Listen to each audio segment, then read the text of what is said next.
December 1944. The Ardennes forest was a nightmare of ice, shadow, and fear.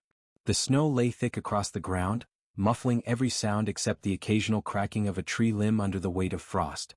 For the American troops in Bastogne, this wasn't winter, it was a test of survival, a relentless trial where the cold burned the skin as sharply as enemy bullets. The Battle of the Bulge was not a clash, it was a collapse of everything they thought they knew. Entire divisions had vanished into the snow, cut off, surrounded, swallowed by the chaos of Hitler's last desperate gamble. In a small, half-flooded foxhole just outside the village, Corporal Eddie Voss huddled beneath his wool coat. His hands were numb, but his mind was alert. Around him, his fellow soldiers were asleep, drifting in and out of a dangerous slumber, unaware of the peril inching toward them. Eddie had a secret, and it was a secret that weighed heavier than any rifle, heavier than any artillery barrage. Through a captured German radio, he had learned that a panzer commander was preparing to strike. Not at the front lines, not at military targets, but directly at positions where 300 American soldiers were sleeping just meters away. Eddie's orders were clear. Maintain the radio, stay alive, and report nothing unauthorized. That was the rule. Follow commands. Don't interfere. But the German chatter, the precise and deliberate voices coming through the static, painted a deadly picture. He could hear the rhythm of the language, the hesitation, the fear embedded in every syllable. And he realized with a sinking certainty that if he obeyed the rules, hundreds of men would die in minutes. Eddie Voss was no ordinary soldier. The son of German immigrants from Milwaukee, he had grown up listening to the language spoken around the dinner table, at his grandmother's knee. He didn't just understand words, he understood tones, inflections, and the cadence of command. He could hear fear disguised as obedience, tension masquerading as discipline. But language was only part of his gift.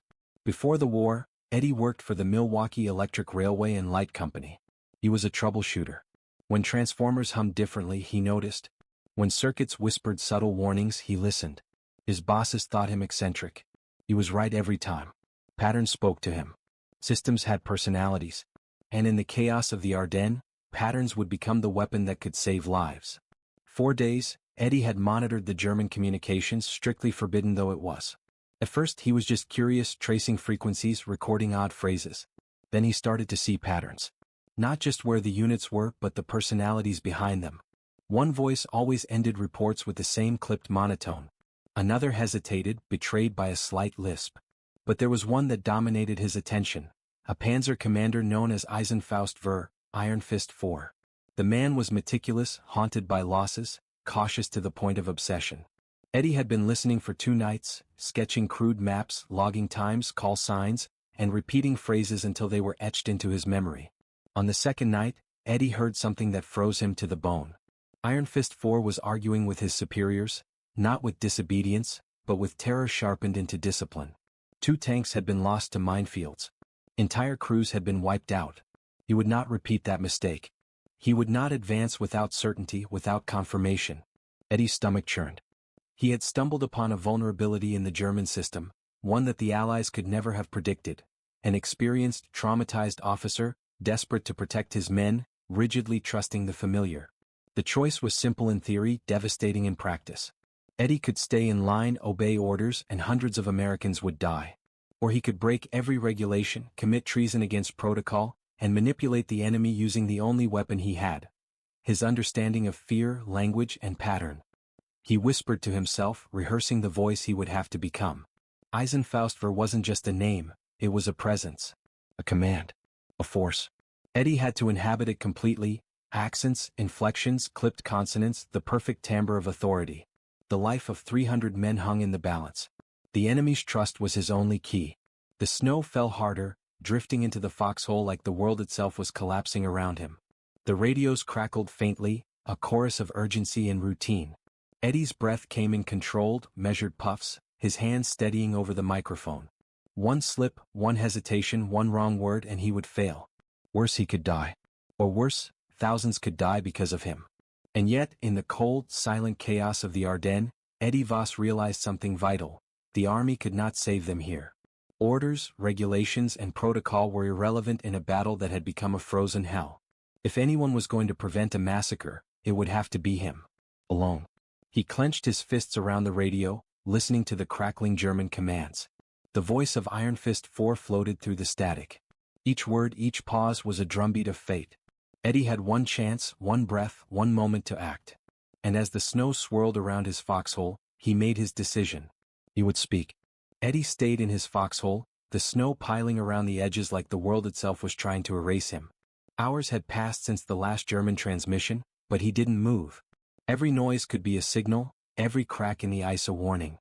He adjusted the scavenged headphones, their worn leather creaking against his frozen ears. The static hissed, a white noise he could navigate better than any officer on either side of the battle.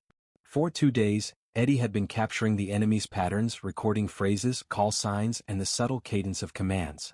He wasn't just intercepting chatter, he was mapping personalities. Every German officer had a rhythm, a style, a tiny flaw that betrayed the man behind the uniform. And now he had all he needed. He could anticipate reactions, predict hesitation, even manipulate fear. But this wasn't a tactical exercise, it was moral arithmetic. A single wrong transmission could doom 300 Americans or destroy him entirely. He traced the latest messages from Eisenfaust Ver, the Panzer commander.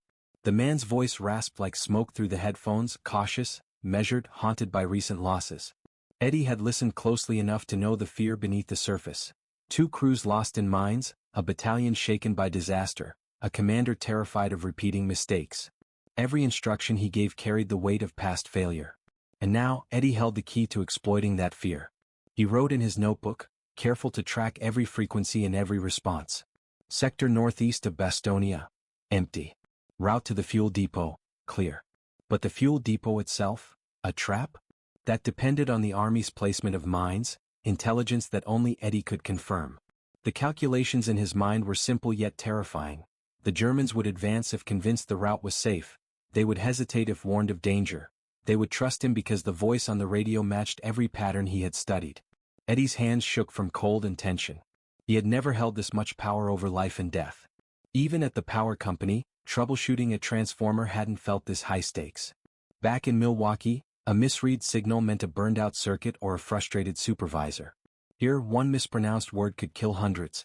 And yet, his gift, hearing patterns in chaos, was the only thing standing between disaster and salvation. As he listened, he began piecing together the German battalion's likely behavior. Eisenfaust Ver would insist on confirmation before advancing. He would call his subordinates repeatedly, verify reports, obsess over minefields. Eddie knew exactly which frequency he would monitor, which words would trigger a response, and which phrasing could exploit the commander's fear. He whispered to himself, shaping German syllables in the air, practicing tones, accents, cadences. The snow thickened and the cold deepened into numbness. But Eddie ignored it, focusing entirely on the radio. Each crackle, each stutter of static became a signal. He wasn't just listening to German. He was decoding a mind, mapping a decision tree in real time. One wrong assumption could collapse the operation, but the risk was necessary. There was no other way. His notebook was a chaos of arrows, coordinates, and phonetic approximations. Eisenfaust Ver, Iron Fist 4, was the central node in a web of decisions, each branch leading toward disaster or safety. Eddie reviewed the logs from the past 48 hours. The Panzer commander's hesitation was consistent: a fear of repeating mistakes, a dependence on familiar voices, and an over-reliance on protocol. Eddie's analysis was brutal in its clarity. This commander could be manipulated, not through force, not through bullets, but through psychology and mimicry. Yet every calculation brought a moral weight that pressed down on him like the snow outside the foxhole. He wasn't just breaking regulations. He was considering impersonation, deception, and manipulation at a level no army manual would ever endorse. If caught by his own officers, he could be court-martialed. If discovered by the Germans, he could be executed on the spot. And yet, failure to act would almost certainly result in the deaths of 300 men sleeping 2 meters away. He paused, listening as another transmission crackled through the static. Eisenfaust Ver's voice was sharp, clipped, methodical. He was giving orders to his lieutenants, cautious and precise, unaware that every command Eddie had recorded was building toward the moment of deception. Eddie repeated the phrases in his head, experimenting with pitch and rhythm, forcing his mouth to replicate the commander's inflections perfectly. He had to become the enemy, not just speak German but embody authority, cold detachment, and fear-masked professionalism. Hours dragged by. The night deepened into a frozen black void, and the soldiers around him remained asleep, unaware of the storm of decisions swirling in the radio static. Eddie's mind ran through countless scenarios, each one testing his timing, phrasing, and choice of words. Which route would Eisenfaustver trust? Which hesitation could be exploited to ensure the battalion avoided the fuel depot and instead marched into the abandoned minefield? Every syllable mattered. Every pause was a calculated risk. By the early hours, Eddie had rehearsed the transmission in whispers for the 100th time.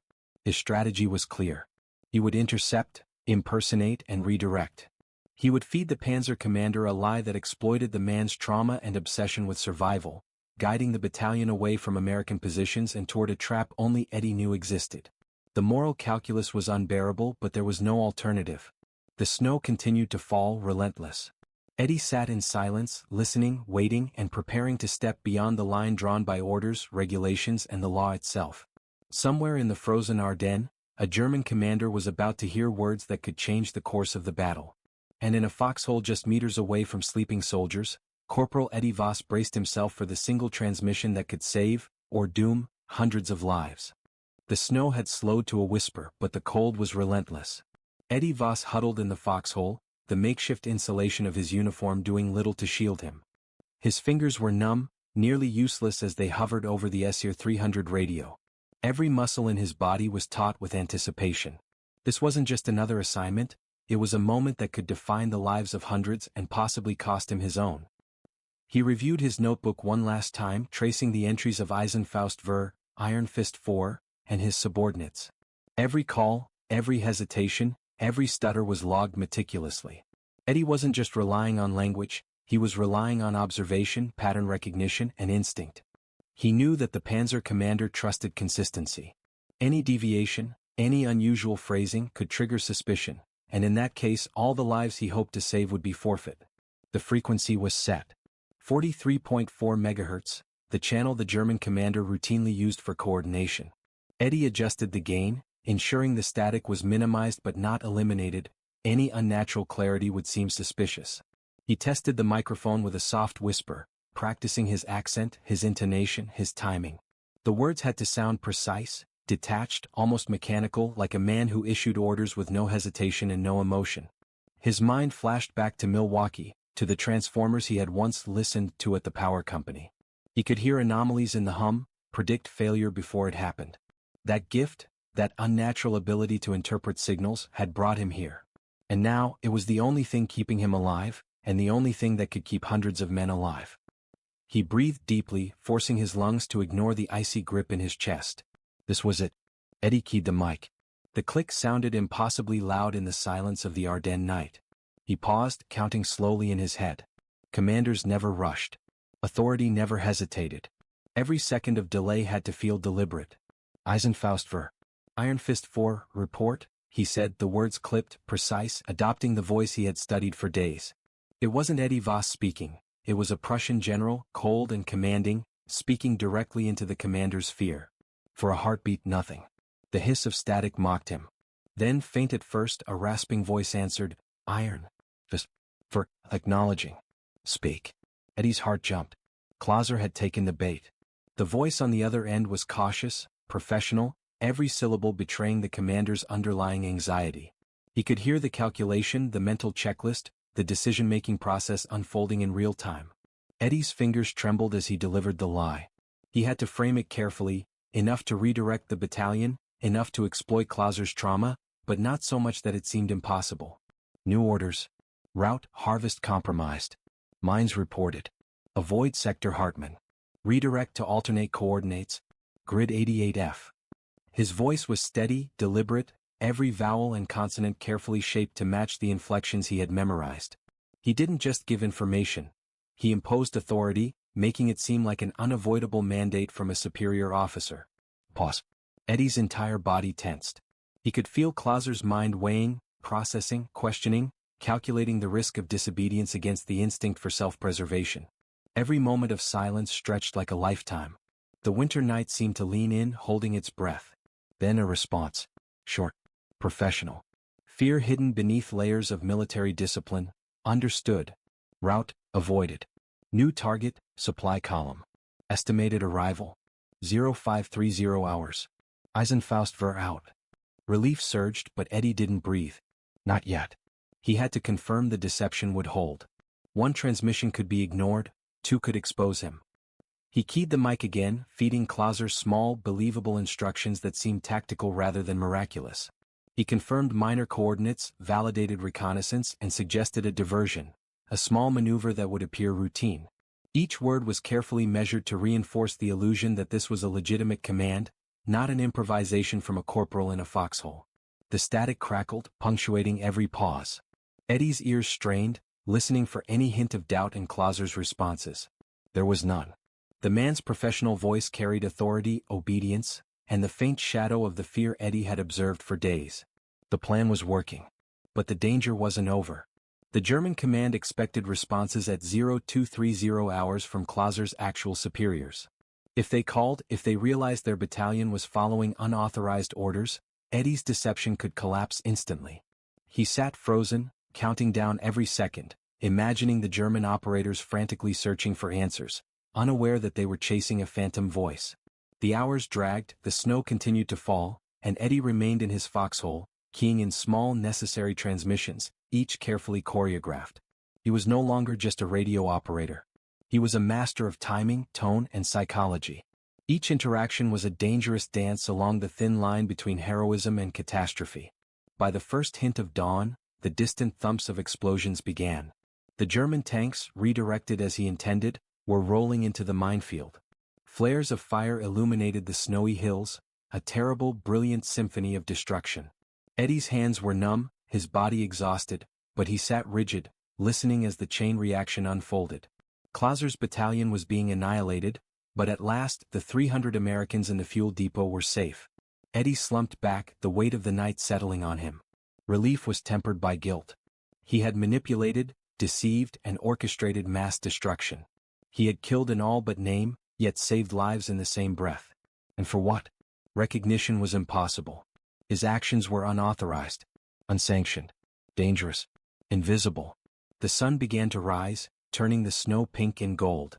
Eddie's radio crackled faintly in the distance, then fell silent.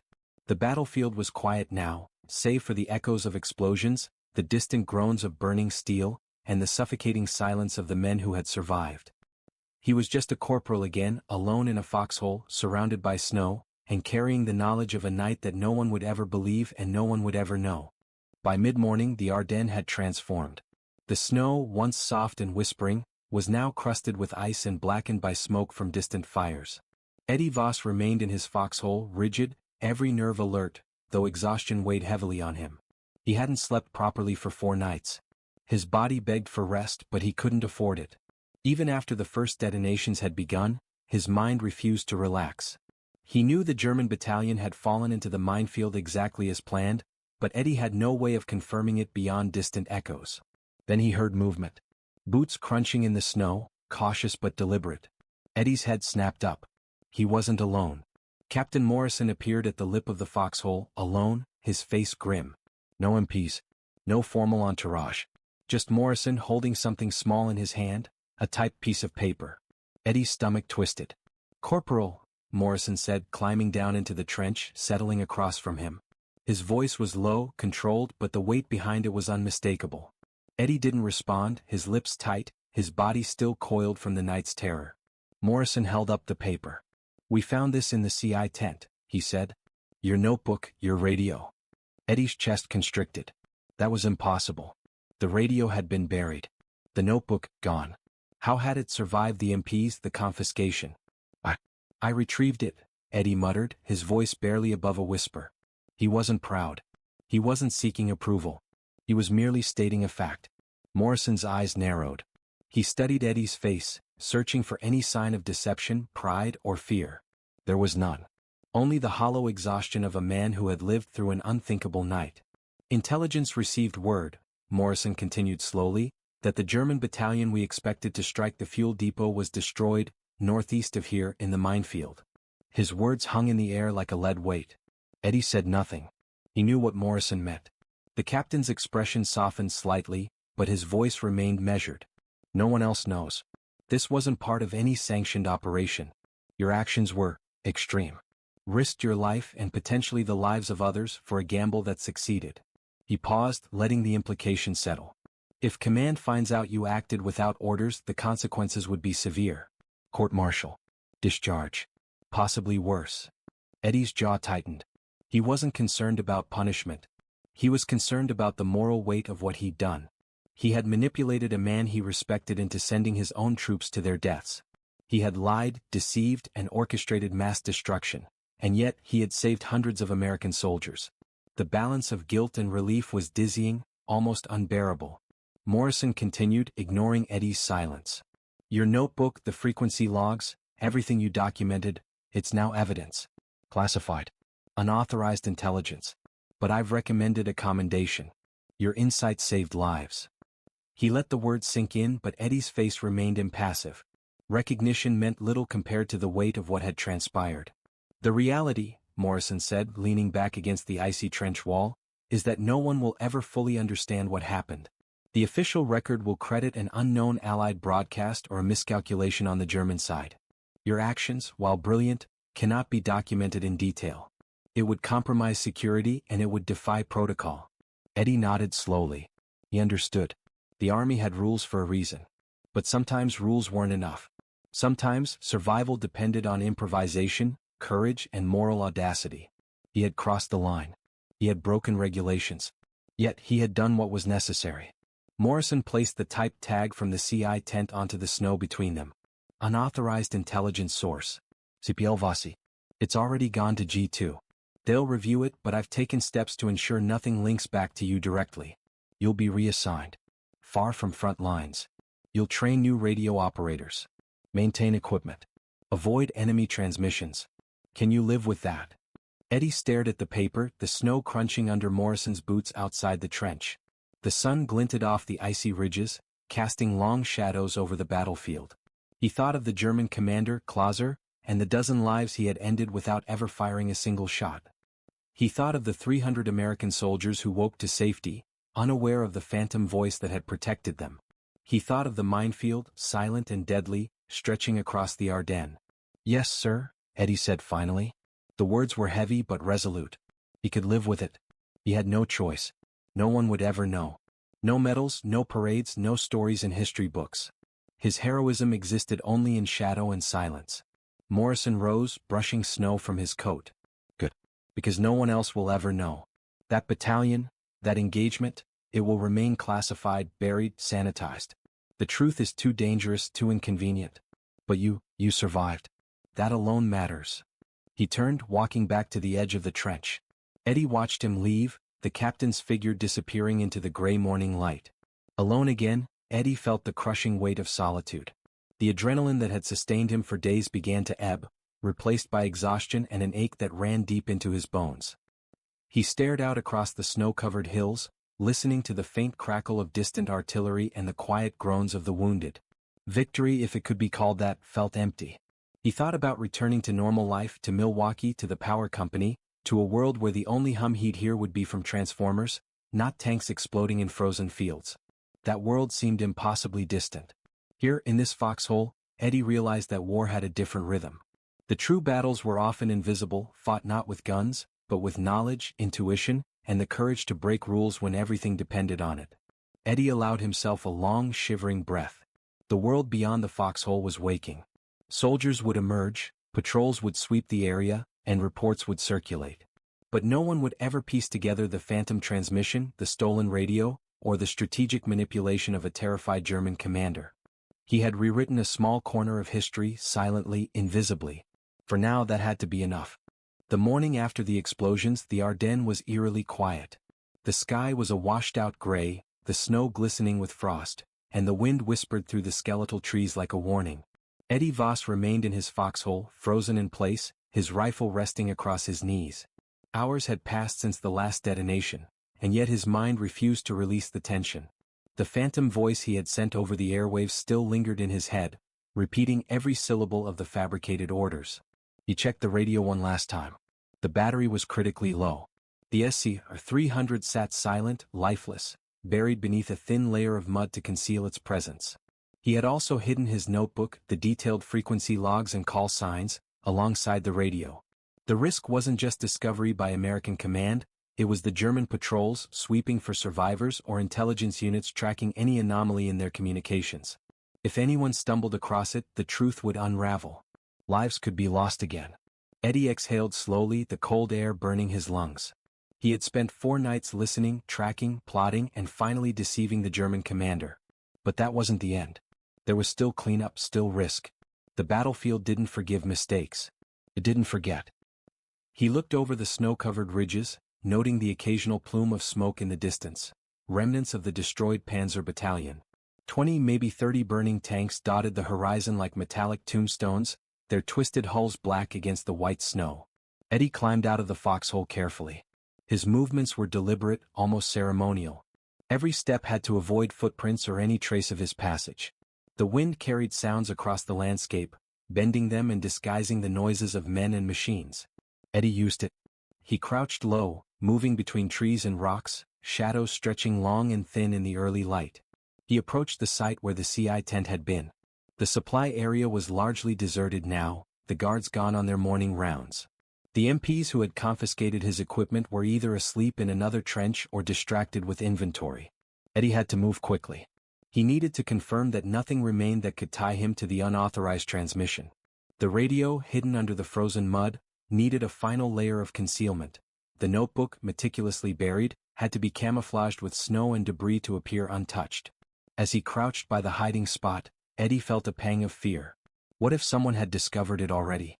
What if an officer, suspicious or curious, had decided to inspect the trench? The thought of the truth falling into the wrong hands, both American and German, made his stomach churn. He was responsible for hundreds of lives already. He wouldn't risk a second catastrophe. He worked silently, snow crunching faintly under his boots. The radio was wrapped in scraps of cloth, buried beneath dirt, and then covered with branches and a thin layer of snow. The notebook followed the same ritual. Every trace of his presence erased, every shadow and print hidden. Eddie stepped back, breathing heavily, eyes scanning the horizon for any sign of movement. Nothing stirred. The foxhole, the radio, the notebook, they were ghosts now, invisible even to trained eyes. The sun rose higher, casting sharp white light over the battlefield. Eddie moved cautiously back toward the American lines. Reconnaissance patrols were beginning their sweeps, checking for survivors, observing the distant wreckage. His heart raced with every crunch of snow underfoot, imagining enemy soldiers just over the ridge or a careless American officer stumbling upon his hidden treasures. Finally, Eddie returned to the relative safety of his original foxhole. He sank to the ground, exhausted, his fingers numb from the cold. He checked the radio one last time. Silent. Lifeless. Perfect. He had become the ghost he needed to be. The battalion, the German commander, the explosions, they were now legends no one could verify. For the first time, Eddie allowed himself to reflect. He had spent his entire life troubleshooting systems, listening to subtle variations in machinery, understanding patterns invisible to others. That skill had saved lives here in the Ardennes, on a night that would never be fully recorded. The moral weight of what he had done, the lives he had spared, the enemy he had deceived, was a burden he would carry forever. Hours passed. By mid-afternoon, the snow glimmered under a pale sun, and Eddie allowed himself a small, bitter smile. He had survived the night, survived the moral labyrinth he had navigated. Captain Morrison's words echoed in his mind, no one would know. No medals, no recognition, no history books. Only silence. Only the knowledge that a single voice, speaking the enemy's language perfectly, had redirected death itself.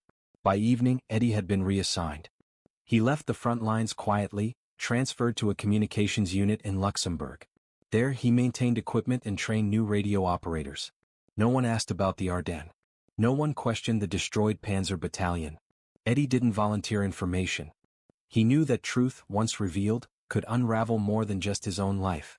The army had a system, and the system could not acknowledge an unauthorized hero. Years later, Eddie returned to Milwaukee. He married, raised children, and resumed work at the electric company. To his neighbors, colleagues, and family he was simply Eddie Voss, the skilled radio technician, the man who could hear subtle shifts in machinery before failure. No one knew the frozen foxhole, the stolen radio, the German commander who had followed a phantom voice into a minefield. No one knew the weight he carried, the lives he had altered, the moral choices he had faced in silence. Yet sometimes, in the quiet of winter nights, Eddie would hear the hum of the city transformers and remember. He would close his eyes and hear the hiss of the radio static, the clipped commands of Clauser, the distant roar of tanks meeting their fate. And he would remember that night in the Ardennes, the night he became the ghost, the voice, and the instrument of survival. History would never record his actions in full. They were classified, sanitized, and hidden in scattered files. Yet Eddie knew the truth. He had been there. He had acted. And in the silence of a snowy battlefield, the ghost of a corporal had spoken, and 300 lives had been saved. After the Ardennes, Eddie Voss's life shifted into a strange, controlled monotony. The army had reassigned him to Luxembourg, far from the front lines. He was no longer crouched in frozen foxholes, eavesdropping on German commands, or calculating death and survival with each breath. Instead, he spent his days in a communications hub, calibrating radios, maintaining equipment, and training new operators. It was routine, predictable, and utterly silent compared to the chaos he had just survived. The reassignment was deliberate. Captain Morrison had made sure of that. Eddie's skill had been undeniable, but so had his insubordination. The army couldn't risk a soldier who had acted entirely on his own initiative, even if it had saved hundreds of lives. Morrison had protected him as best he could, writing carefully worded commendations while ensuring Eddie was never near a radio that could grant him the same leverage again. The command structure demanded obedience, and Eddie had demonstrated how dangerously powerful a single voice could be when rules were broken. Luxembourg was quiet in comparison to the Ardennes. The air was damp, the streets narrow, and the sound of artillery a memory rather than a constant threat. Eddie moved among the lines of radios, listening not to enemy chatter but to crackles of static and the hum of machines. He trained young operators, teaching them procedures, protocols, and the importance of maintaining the equipment. They didn't know about Ardennes, didn't know about Clauser, the minefields, or the stolen radio. Eddie didn't tell them. Some part of him knew that the story, if it ever surfaced, could destabilize the very structure of military authority. At night, Eddie returned to his barracks room. He would sit alone, a notebook in hand, reviewing the frequencies he had recorded, the German call signs, and the patterns that had allowed him to deceive an entire panzer battalion. The pages were filled with diagrams, crude sketches of terrain, and precise notations of cadence and inflection. He often traced Clauser's smoker's rasp with his finger, remembering the tension in the voice, the subtle hesitation, the fear that had given him leverage. The memory of those nights was vivid enough that it haunted him, a ghost lodged in his mind. He began to notice a peculiar consequence of his actions. Recognition, if it came at all, would not be direct. The official reports credited classified high-level broadcasts for the destruction of the German column. Intelligence analysts marveled at the coordination failure, attributing it to superior Allied planning, deception campaigns, or mechanical miscommunication. Corporal Eddie Voss was a name in the background, a footnote of superior intelligence gathering, buried in a single commendation. No one understood the details. No one would. Eddie realized that his greatest work would remain anonymous, even as its consequences echoed loudly across the Ardennes. Mail from home arrived sporadically. Letters from his family described normal life in Milwaukee, the city recovering, neighbors returning to work, the cold winters of Wisconsin. Eddie read them carefully, sometimes laughing at small jokes, sometimes feeling a hollow distance from the world they described. He could not share what he had done. The story was too dangerous, too classified, too unbelievable. Even if he spoke, no one would accept the truth. He was bound by oath, by necessity, by the invisible weight of lives saved in silence. Training young operators became a strange form of therapy. Eddie emphasized attentiveness, pattern recognition, and listening beyond the words. He taught them to hear rhythm in transmissions, to anticipate errors, and to recognize subtle anomalies. He could not tell them why such skills mattered, only that they did. Every now and then he caught a spark of potential in a trainee's eyes, the same spark that had saved hundreds in the Ardennes. And every time he felt a pang of longing, wishing someone could understand the stakes he had faced. Months passed. Luxembourg was cold but bearable. The war edged forward, shifting from the frozen forests of Belgium to the plains of Germany. Eddie remained in communications, now a seasoned technician and instructor. His skill was appreciated but cautiously so. Superiors noted his competence and diligence, but the memory of Ardennes lingered like a shadow.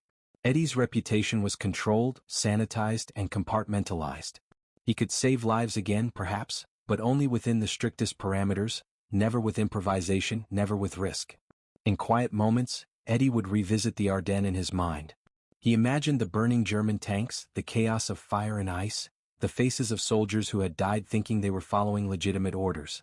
He pictured Clauser's final moments, the smoker's rasp silenced by fire and steel, unaware of the deception that had sealed his fate. Eddie felt a mixture of guilt and inevitability. He had saved hundreds, but the cost was the life of the enemy commander, the destruction of his men, and the moral compromise of becoming something he never intended: a ghost, an anonymous manipulator of fate. Despite the isolation, Eddie found small comforts: letters to his family, routine work, teaching the next generation. Yet the war, in its frozen Ardennes horror, never left him. He carried it quietly, without complaint, without recognition. The story of the corporal who had redirected death remained classified, scattered in files across continents, inaccessible, a secret weapon buried in bureaucracy. Eddie understood that the army needed him to be a hero in deeds but invisible in acknowledgement. As winter deepened in Luxembourg, Eddie realized the truth. Some victories are never recorded, some heroes never named, and some actions cannot be celebrated without destabilizing everything they protected. He had become the unsung ghost of the Ardennes, the voice that saved hundreds and condemned others, and he would carry that weight for the rest of his life. The world outside continued in oblivion, unaware of the single corporal whose courage, skill, and audacity had shaped a battle in silence. Eddie Voss, the troubleshooter from Milwaukee, had survived the war. But he carried the Ardennes with him always: the frozen nights, the stolen radio, the moral calculus, and the ghostly voice that no one would ever know. He had learned the ultimate lesson of war. Sometimes the most critical battles are fought not with bullets, but with decisions that cannot be spoken aloud. After the war, Eddie Voss returned to Milwaukee quietly. The snow of the Ardennes had melted long ago, but its memory followed him like a shadow. He walked the streets of his hometown, among neighbors, co-workers, and family who knew nothing of the frozen nights, the stolen German radio, or the 300 lives that depended on his judgment. To them, Eddie was simply a man who had served his country honorably, returned safely, and resumed life as though the war had been a distant, impersonal event. He married a woman from his neighborhood, raised 3 children, and went back to the Milwaukee Electric Railway and Light Company, where he had once diagnosed transformers by their hum. The work was familiar, grounding, and painfully ordinary after the chaos of war. He repaired circuits, maintained power lines, and occasionally trained new technicians, teaching them to listen, to understand the personality of machines. It was, in some ways, a continuation of what had saved lives in the Ardennes: attention to patterns, patience, and the subtle art of listening. Eddie never told a soul about what had happened in Belgium. He could not. Even if he tried, the story would have sounded impossible. Who would believe that a single corporal, acting entirely on his own, had intercepted a panzer battalion's orders, impersonated a German commander, and sent 40 tanks to their destruction, all while evading detection from both the American and German sides?